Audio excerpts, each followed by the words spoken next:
여론조사 전문가와 함께 민심을 읽어보는 코너죠. 배종찬의 민심. 네, 오늘은 이제 문재인 대통령 취임 1주년 바로 코앞입니다.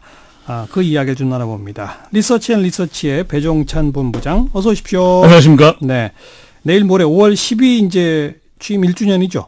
네, 그렇습니다. 그 1주년 앞두고 대통령 지지율 조사된 것들이 있죠. 네. 어느 정도로 나오고 있습니까?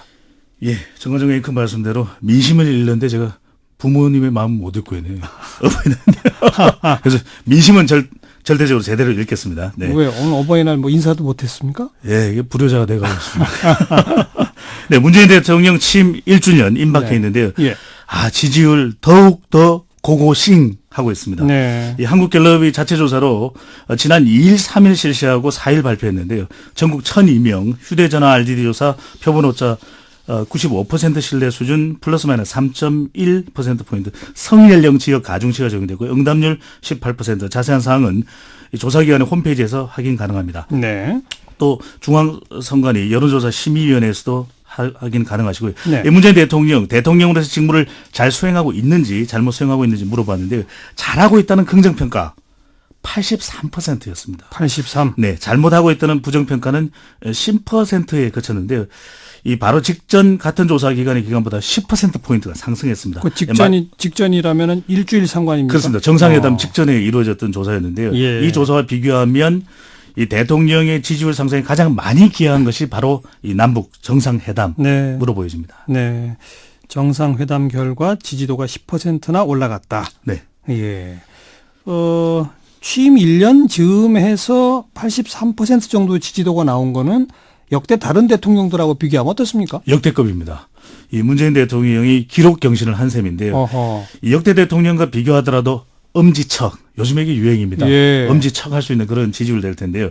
이 김영삼, 김대중 대통령은 취임 1주년 당시 이 김영삼 전 대통령 55%, 김대중 대통령이 60% 비교적 높은 지지율이었는데요. 네. 이 노무현 대통령은 취임 1년 이 25%의 낮은 지지율이었습니다. 아이고. 당시 예. 이제 탄핵 때문에 예, 그 지지율이 예. 나왔던 걸로 보이는데 예. 이명박 대통령은 34%로 지지율 높지 않았습니다. 이 박근혜 전 대통령도 56%로 꽤 높은 지지율인데 이 지지율 유지를 못했거든요. 네. 이 문재인 대통령의 83% 지지율 취임 1주년 기록을 만들어냈습니다. 근데 문재인 대통령 지지율이 높다 보니까 요즘 어떤 현상이 나타나냐면 이 지방선거 관심이 많이 묻혔다는 이야기 하지 않습니까? 맞아요. 대통령 지지율이 열일을 한다. 그래서 이 곳곳에 현수막을 내건 더불어민주당 후보들을 보면 예. 본인 사진보다 문 대통령의 사진이 더 큽니다. 맞아요. 그래서 예. 이 과연 이게 문 대통령이 출마를 하셨나 어디에 이런 정말 착각이 들 정도로 알겠어요. 말 그대로 문 마케팅입니다. 아무튼 역대급이라는 말이 맞는 게 전직 대통령 중에 제일 높은 게 김대중 전 대통령 60%라고 했는데 그거보다 무려 23%나 높다. 그렇습니다. 이게 남미에 기억하실 텐데 룰라 대통령, 또 호세 무이카 우루과이 대통령 있잖아요. 가장 가난하지만 행복한 대통령이라고 했던 우루과이 이 호세 무이카 대통령이 기록했던 지지율이 80%대. 이 전 세계적으로도 이 기록을 좀 한번 짚어봐야 될 것 같습니다. 네. 이렇게 고공행진이 계속 이어지는 가장 큰 이유는 뭐라고 보세요? 이 문재인 대통령 지지율의 아이러니인데요. 이 파격적인 소통 행보 우리가 후한 점수를 줬습니다. 초반에 그랬죠. 네. 그리고 이 적폐청산이라고 하는 것도 지지율이 높은 이유로 꼽혔었거든요. 그런데 이 과연 남북 관계가 대통령 지지율을 이렇게나 끌어올릴까 생각했는데 이번 조사 결과 이 대통령 국정 수행을 높게 평가하는 이유가 무엇이냐고 물어봤더니 남북 관계였습니다. 1등이 남북 관계였습니다. 그래서 이 북한과 관련되는 이유로 대통령 국정 수행을 잘하고 있다라고 평가한 이유가 전체 이유의 60%를 넘었습니다. 그러니까 남북 관계가 문 대통령의 지지율을 이렇게 높여놓고 우리 대선 당시만 하더라도 안보 관계 또 남북 관계 많이 흔들렸던 것이 또 흔들리는 것처럼 보였던 것이 우려됐던 것이 사실이었거든요. 그런데 지금 문 대통령의 고공행진의 이 비결은 이 남북 관계가 되고 있습니다. 그 정상회담이 워낙 또 좀 극적인 효과가 컸어요. 그렇습니다. 네. 그 이후에 또 이어진 관련된 것도 우리 국민들에게 영향을 많이 줬는데 최근에는 이 트럼프 대통령이 판문점에서 이 정상회담을 하느냐 마느냐 할지도 모른다. 네, 이런 이야기까지 이어지면서 우리 국민들이 높은 관심을 보이다 보니 그렇군요. 지금 어떤 다른 이슈가 끼어들지 못하는 네. 이 남북 정상회담 이슈로 보여집니다. 예. 뭐 그렇게 많은 비중은 아닙니다만 어쨌든 좀 잘 못한다라고 한 분들도 한 10% 정도 아까 있다고 그러지 않았습니까? 네, 부정적인 평가는 10%였습니다. 그분들이 부정평가를 하는 제일 큰 이유는 또 뭡니까, 그러면? 이게 정말 우리가 보면 이 동전의 양면 같은데 이 부정평가하는 분들이 이유도 남북 관계입니다. 아. 그러니까 보는 시각이 다른 것인데 완전 다르기 때문에. 네, 대통령 직무 수행을 부정평가하는 이유를 여쭤봤더니 이 대북 관계인데 같은 대북 관계인데 예. 친북 성향으로 보여진다. 아. 그리고 또 하나 더 꼽은 이유는 경제, 민생 문제 해결이 좀 부족한 것 아니냐. 예. 그런데 가장 많은 비중을 차지하는 것은 역시 대북 정책이었습니다. 예. 보는 시각이 다른 것인데요. 이렇게 놓고 보니까 아주 흥미롭습니다. 대통령을 지지하는 이유도 지지하지 않는 이유도 남북 관계다. 대북 남북 관계였습니다. 네. 그 부정평가 하시는 분들의 연령대는 아무래도 좀 고연령대가 많죠? 그렇습니다. 연령대는 주로 60세 이상, 지역적으로는 강한 보수성이 남아있는 이 대구 경북 지역이 중심적으로 예. 또 나타났습니다. 예. 취임 1년이니까 각 분야별 국정 운영을 평가하는 그런 것도 있지 않습니까? 네, 그렇습니다. 우리가 이제 좀 쏙 살을 들여다본다라고 말씀을 드려야 될 것 같은데요. 네. 대통령이 높은 지지율이다 보니까 이제는 정말 말 그대로 대통령 지지율 어디까지 더 올라갈까 이런 이야기도 하는데 이 긍정적인 평가를 받는 분야는 이 지지율을 끌어올렸던 원인이 되기도 했던 대북 정책과 외교 정책이었거든요. 예, 예. 이 6가지로 나누어서 평가를 합니다. 경제, 대북, 외교, 복지, 교육, 인사 매우 중요한 이 국정 운영과 관련된 분야인데요. 예. 이 대북 정책에 있어서는 잘했다는 평가가 80%를 넘었습니다. 네. 그러니까 이 평가가 얼마만큼이나 높은가를 설명드리려면 이 이전에 같은 조사 결과가 어떻게 나왔는지를 들어보시면 아마 예. 이 절감하실 텐데요. 예. 취임 6개월째 지난 10월 말이거든요. 이때는 대북 정책에 대한 평가가 절반을 넘지 못했습니다.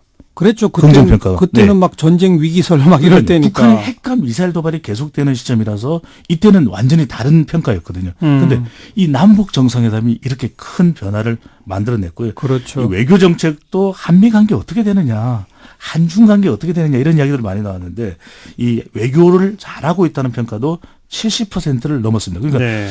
지금 문 대통령을 보면 우리 국민들이 보는 시각은 이 남북 관계 외교 안보를 잘하는 대통령으로 예. 자리매김을 하고 있습니다. 예. 또 그 밖에 뭐 복지, 인사 이런 것들은. 네. 그래서 이 남북 관계와 외교는 좋은데 이 복지 경제 부분은 좀 더 노력을 기울여야 될 것으로 보여집니다.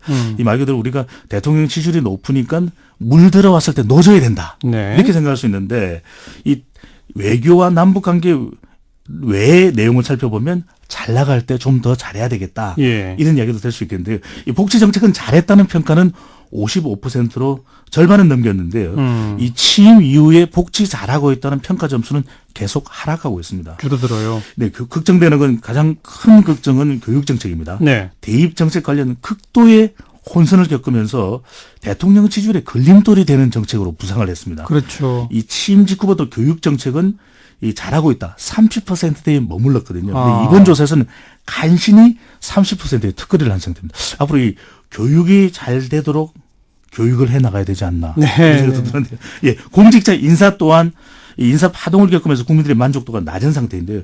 이 가정주부층의 인사정책 만족도는 41%. 문 대통령에 대한 지지 성향이 강한 학생층이거든요. 네. 학생층도 이 문 대통령의 인사 만족도는 44%로 절반을 넘기지는 못했습니다. 이 경제정책 만족도 상대적으로 낮은 편인데요. 그래서 앞으로 이 문재인 대통령, 문재인 정부가 신경 써야 될 분야와 이 정책은 복지, 교육, 인사, 이 경제 정책에 대한 만족도를 끌어올려야 할 것으로 보여집니다.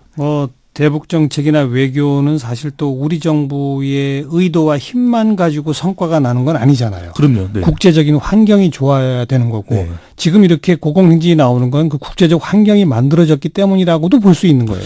다시 말하면 그거는 문재인 대통령 혼자 잘해서 된 게 아니라는 거거든요. 하지만 그렇습니다. 지금 쭉 언급하신 제일 낮은 숫자인 교육, 또 경제, 뭐 인사, 뭐 복지 이런 거야말로 정부의 실력인데 냉정하게 말하면 거기서는 우리 국민들이 그렇게 후한 점수를 주기 어렵다 이거로군요. 재미있는 말씀을 드리면은 요즘에는 이 조사 문항을 잘 넣지는 않는데 과거에는 대통령의 지지율과 그다음에 정부에 대한 만족도를 따로 묻기도 했었습니다. 네네. 그럼 항상 이 갭이 작아야 되는 것이거든요. 예. 대통령의 지지율은 매우 높은데 고고싱을 하고 있는데 음흠.